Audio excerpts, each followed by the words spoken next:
I'm on a mission to indulge my passion for cakes and cars on a stateside road trip. I'm about to meet some of the greatest bakers America has to offer.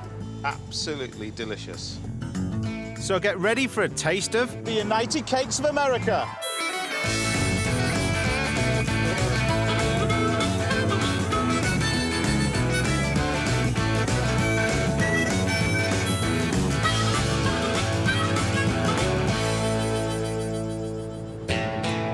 As I head up the East Coast, I'm in Philadelphia to take a bite out of history, as I meet a family whose bakery doors have been open since 1930. That's like the Antiques Roadshow, isn't it? And I get to try an indulgent and intriguing cake, the legendary Pumpple cake. When it's all frosted, the cake weighs about 15 pounds. It is actually about the size of you, isn't it? It's close. And I'll be baking my own piece of personal history, my grandma's lemon curd butterfly cakes, and making the ultimate showstopper, my fire and ice cake. It's really the colour of these biscuits that gave me the inspiration for this cake. They actually look like flames in a fire. I've been passionate about baking since I was a boy. I think really how I got started in cooking was through my grandmother and watching my grandmother bake. That's where you learn the real art of baking. And my passion has brought me to the city of Philadelphia. Although only 90 miles away from New York, this city has a unique atmosphere and character. It's steeped in history. Philadelphia was the city where the American Declaration of Independence was signed. And I'm trying to find a bakery that's been in the same family since 1930. And they produce one of the most famous cakes from around here, the Washington cake.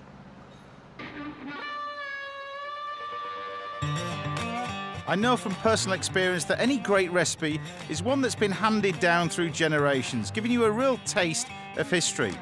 But what's particularly special about my next stop is that the bakery has been handed down as well as the cake. There's the bakery. Hegels Bakery is a real local gem, and I'm about to meet Richard Hegel, the son of the original baker who's been involved in the shop since he was a boy. Richard. Yes. Good to see you. Yeah, good to see you. Talking about old classic bakeries, what about the old classic car? Oh, look at that. That's beautiful. That car is... I love that car, yeah. So tell us about the bakery then. We were the first ones to move into this area. But you were born here, weren't you? I was born upstairs. My father opened here in 1930. In 1932, I was born here. So when did you put your apron on for the first time in the bakery then? I was pretty small.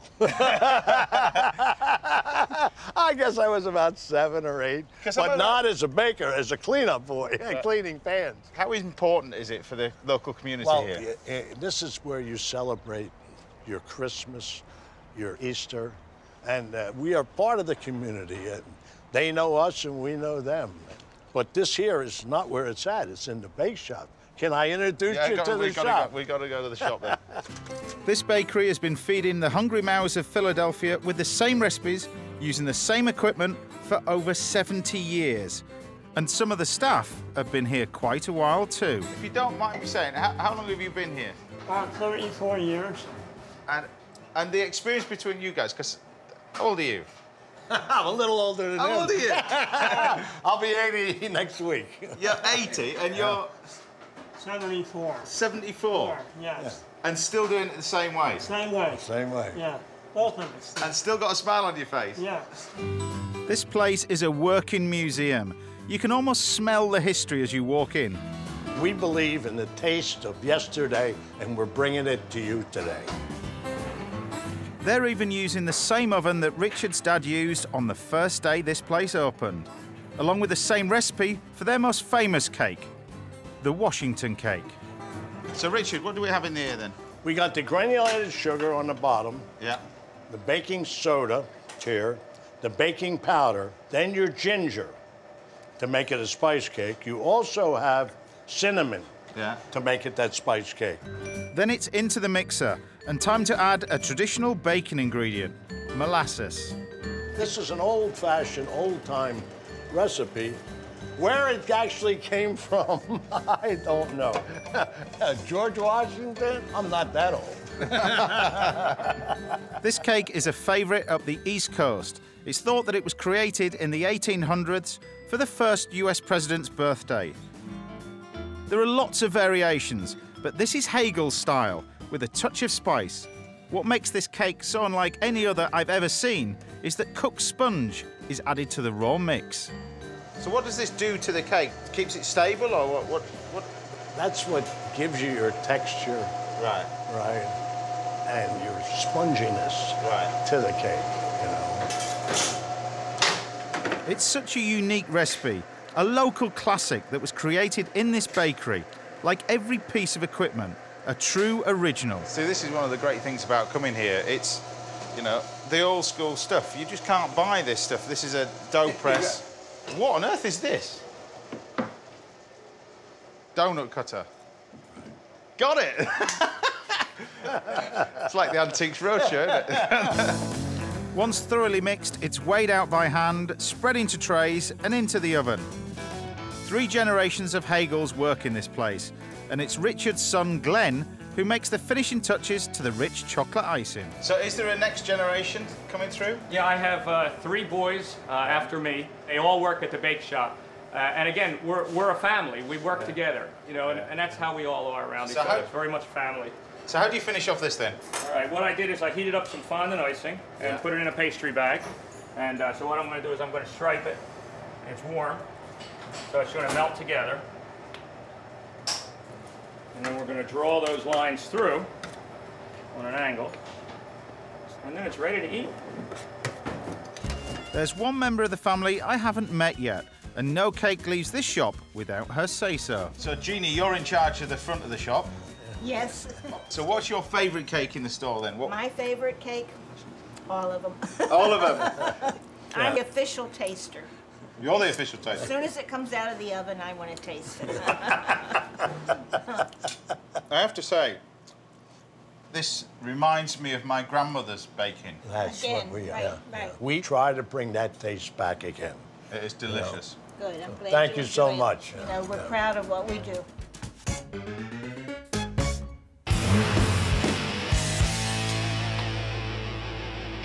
Now, what fascinated me more than the Washington cake was the actual bakery itself. Fred and Richard working in there, the experience between the both of them really was second to none. And one of the dishes that I spotted there was butterfly buns. And I'm going to use that and use the recipe that my grandmother used to make for my version of butterfly buns. Now, my granny was my inspiration in my start of my cooking career. It was watching her make stuff exactly like this, using this wooden spoon, which is my grandmother's old wooden spoon, in a bowl similar to this. And what she used to do was mix together the sugar and the butter. And she used to mix this together with the wooden spoon while watching Coronation Street. But the idea is you get it nice and creamed together. The key to this recipe is creaming the mixture by hand. So you can see the texture of this now just starts to go nice and light. Touch of vanilla essence. And I'm going to break the egg and add 2 at a time. The idea is to keep this mixture nice and light and not add the eggs too quickly, because otherwise the mixture separates. Now I'm going to add about a teaspoon of baking powder to some plain flour. You get this lovely creamy mixture which you want there, and then we can just fill up the little moulds. And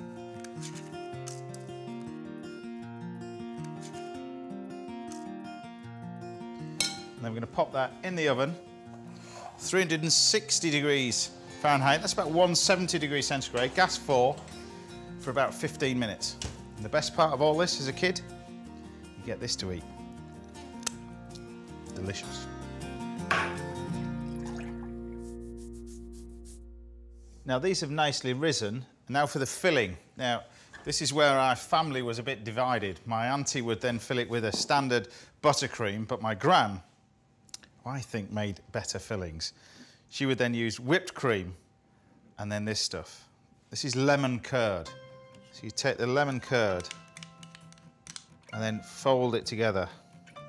But the secret of it is you just want it slightly marbled. Don't mix it any more than that. Then grab a piping bag. Fill it up, but keep the cream lovely and soft. So we'll leave that to one side. And to get the butterfly part, take each individual bun and cut into it. You don't cut level to it, just cut into it. Fill up your cakes with the marbled lemon cream. And then just turn these into butterflies. You get each individual piece of cake, cut it in half, and put them on. And there you have it. The classic simple butterfly bun with a recipe that's been in my family for 60 years. Thanks, Granny.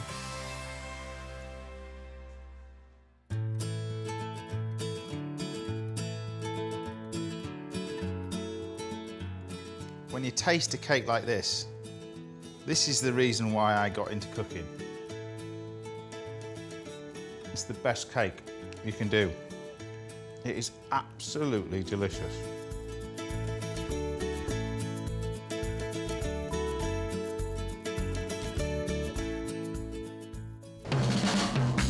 I'm on a journey to discover America's incredible cake culture, and I'm in downtown Philadelphia to track down the world's most calorific cake. Home or abroad, I love fresh markets. It's really about understanding the heart of the local community. And though America may be famous for its supersized malls, in Philadelphia it's the mammoth market that draws in the crowds. This famous local landmark has been open since 1892, and every year over 6 million visitors pour through its gates to sample the produce. If you're a real true foodie, and I like to think I am, then this is where you're going to learn your trade. This is where you'll see things that you've never seen before. And that includes cakes. I'm trying to track down a monster of a cake that could only come out of America. The incredible Pumpple cake. I'm hoping this legend that I've heard so much about won't disappoint. I'm meeting its creators, Elizabeth and Eleanor, to find out exactly what this crazy cake is all about. So what is a Pumpple cake? Pumpple cake is a 2-layer cake with pies baked inside of each layer. The bottom layer is a chocolate cake with a pumpkin pie baked inside of it. And the top layer is a vanilla cake with an apple pie baked inside. And it's all held together with vanilla buttercream. So that's a pumpkin pie baked inside a chocolate cake and an apple pie baked inside a vanilla sponge. Right, I get it. Pumpkin and apple. Pumpple cake. So the chocolate one first. Chocolate batter here. So I'm assuming because you put another ingredient inside a cake, you've got to treat it very, very differently, haven't you? Exactly. And we do every element from scratch. We make the pie dough, we peel the apples, we make the apple pie filling, we par bake these pies. This is the pumpkin pie. Yeah. It's really good pumpkin pie on its own. Yeah. Even better when you bake it in chocolate cake. Go on then. Give it a little squish down. It's a first for me. It's a first for a lot of people. Yeah, it's like... Next up, the vanilla and apple pie layer. I still can't believe this actually works. 2 different pies baked inside 2 different layers of sponge. What we had to figure out and what took most experimentation was how much batter goes on the bottom, how much batter goes on the top, and the perfect way to bake it. That's what took the finagling. This really is the most calorific cake I've ever seen. Just when you thought it couldn't get any sweeter, after it's baked, they coat it in sugar syrup to keep it moist. And then serious amounts of frosting are used to bring it all together. It is actually about the size of you, isn't it? It's close. When it's all frosted, the cake weighs about 15 pounds. And we cut it into 12 slices. So that means each slice weighs over a pound and should feed about 4 people. We do not recommend eating this cake on your own. I know America, you know, big is better, but what's the reaction to something like this cake here? Most people think it's pretty cool. Yeah. We have our share of critics, though, also. Yeah. Some people find the idea of it kind of disgusting. Yeah. To them, I say, don't eat it. Yeah. But I definitely want to try it. Time for the finishing touches.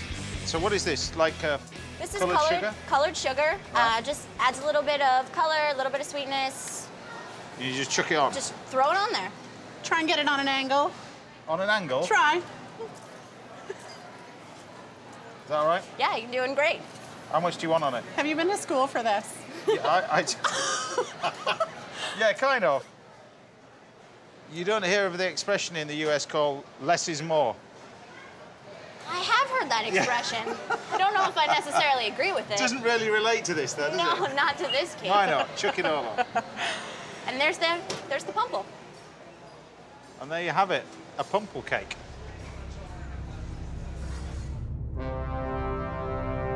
Well, here goes. I'm about to go where no Yorkshireman has gone before.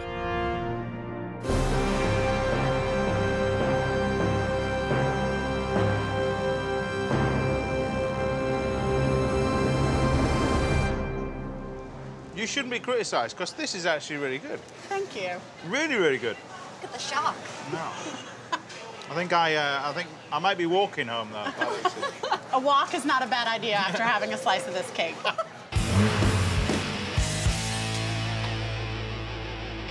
I think that cake goes to prove that the Americans will have a go at almost everything and taste anything. What I'm going to do is something equally as elaborate. It's my fire and iced cake. First thing I'm going to do is make the cake.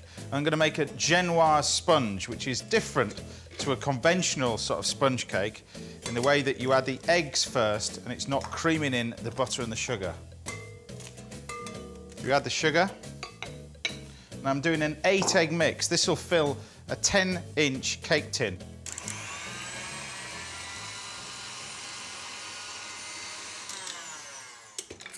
You can tell when your mixture's ready when you can lift off the whisk and draw a figure of 8, and if it still leaves the pattern when you've finished, that's when it's ready. You need 2 sponges to create this cake. The second one is a smaller version to sit on top. So halve the recipe and make one with 4 eggs. And then we add the flour. This style of sponge uses melted butter to keep it moist. Carefully fold in the flour, making sure you reach all the way to the bottom of the bowl. If we overbeat it at this stage, all that air will come out. Then we can pour the whole lot into the cake tin. It's quite dense, so we cook it slightly low oven for about sort of 25 to 30 minutes. So the biscuits are done what we call a French classic tuile. It's using egg whites, butter, sugar and flour. You just throw it all together. What this tuile biscuit is a pliable biscuit, and it enables us to then twist it and turn it into different shapes. Now this needs to rest in the fridge just to firm up, and I've got one here. You can see the texture of it changes slightly, and then this is where we can make the biscuits. And what we need is a greaseproof paper mat, and then you need 2 templates, little triangles, just out of plastic. And then we spread the mixture over the top of the templates. Make small and large biscuits with 2 different sized moulds. You need to repeat the process about 3 or 4 times. Bake it in the oven for about 3 or 4 minutes until they're slightly golden brown.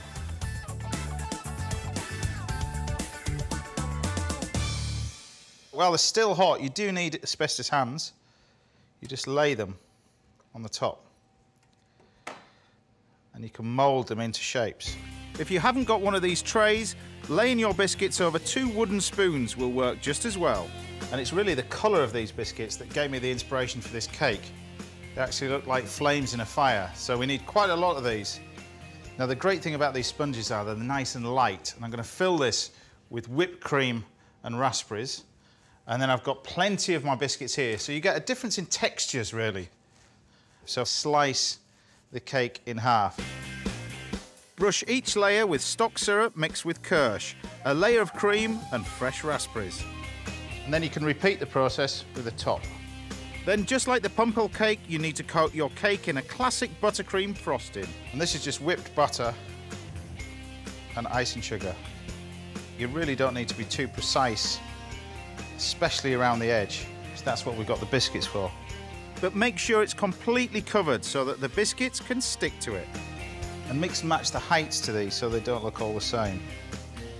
To add even more wow factor, you can top the cake with some exotic flowers. We've got these birds of paradise flowers which create these nice little flames off the top. This is the ultimate show-stopping cake. It really will impress at any celebration, and it's well worth the effort. To finish off, I'm making some sugar decorations. Heat up some caster sugar and water until it starts to caramelise. You can tell when the sugar's ready, when all the sugar's dissolved. And this is where you can go to town. Then carefully wrap your sugar around a rolling pin. The sugar slides off. This is really where cake decorating, you can go as mad as you want. And there you have it. Fire and ice cake. Try that at home.